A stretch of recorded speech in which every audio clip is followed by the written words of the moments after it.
is Morgan Hatchell, and today I'd like to be talking to y'all about how to impact someone else's life.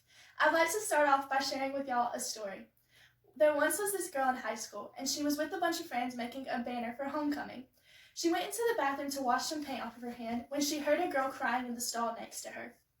She had to keep coming back to the bathroom to wash off her paint, and every time that girl was still in there. Finally, on the last time, she walked into the stall and asked the girl what was wrong. She comforted her and was there for her and gave her some really good words of encouragement. She ended up getting that girl's number and then texting her that night. She sent her words of encouragement and stayed up with her all night.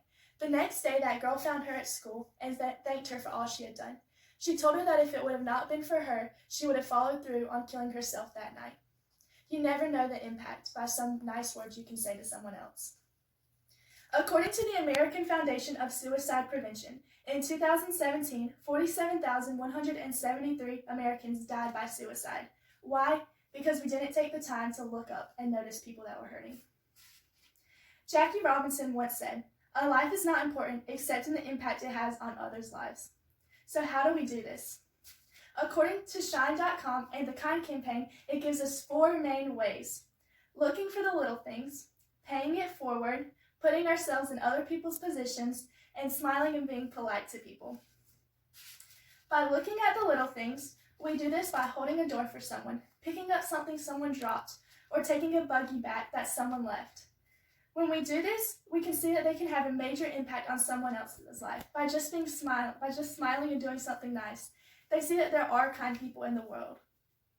This can cause the kindness act to spread and allow them to do something kind for someone else, which will then continue until multiple people, until it spreads all over the world.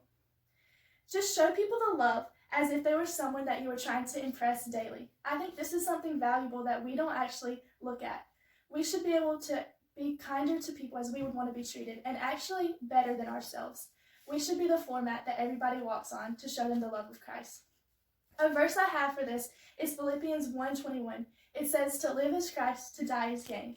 When we do something nice and we sacrifice ourselves for the benefit of Christ, we gain so much more. We're able to let them see the love of Jesus and Him to shine bright through us, and that is worth dying for. The second point I'd like to talk to y'all about is paying it forward. By doing this, we are intentionally doing something really big and nice for someone. This can be paying for someone's meal at a restaurant, volunteer for the homeless shelter, or by paying for someone's groceries in need. When we listen and see what people are hurting and need, we're able to make the sacrifices that we need to in order to help them. These acts cause a little bit of kindness and sacrifice that we have to do. Sometimes we have to sacrifice our time or our money in order to do this.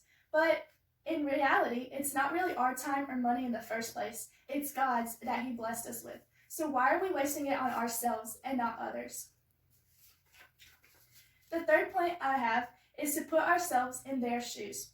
We never know how much someone could be hurting and how one little thing we do can impact them for forever.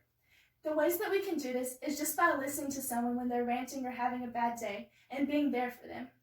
We can also do this by not reacting when they lash out on us or lose our temper. We can respond in a polite way and be happy despite how they treat us. This will make the biggest impact on their lives by not responding how the rest of society and the world tells us how to respond, but how Jesus would respond.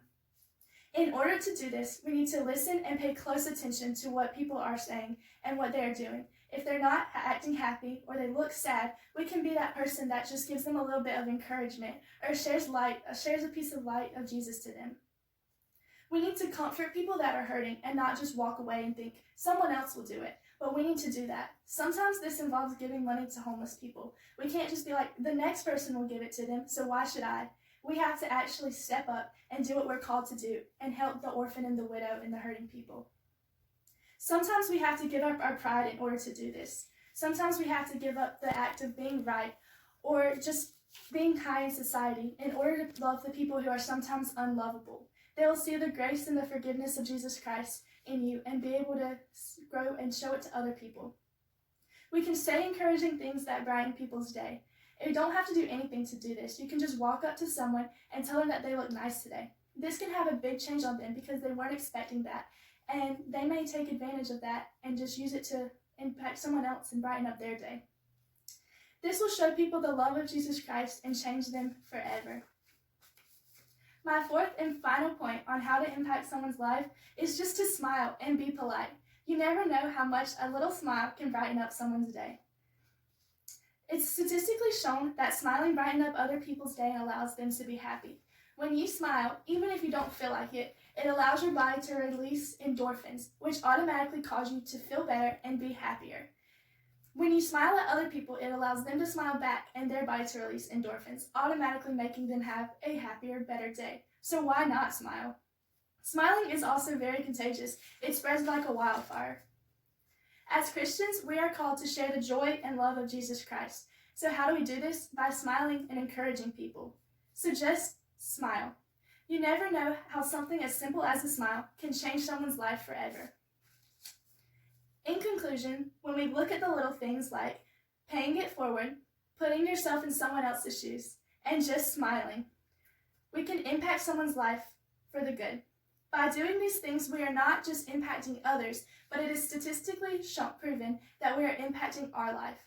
When we focus on other people instead of ourselves, it allows decrease in anxiety and depression. It allows us to feel good about ourselves because we're not focused on all the things going wrong in our lives, but instead encouraging others and living for Christ. Wow, never thought that helping someone else could help you. So why not do it? This also allows us to reach our purpose in life and do what we are called to do. We are called to share the love of Christ to everyone and to sacrifice and live as Christ, to be crucified with him and live daily. So why aren't we doing it? By just doing simple things like giving up our time and smiling and just sharing kind words. A famous person by the name of Jane Goodall once said, "You cannot go a single day without having an impact on the world around you. What you do makes a difference, and you have to decide what kind of difference you want to make." Adama Research claims that we impact an average of 80,000 people in our lifetime. What's the difference you are making in each one that you meet today? You get to decide. Thank you.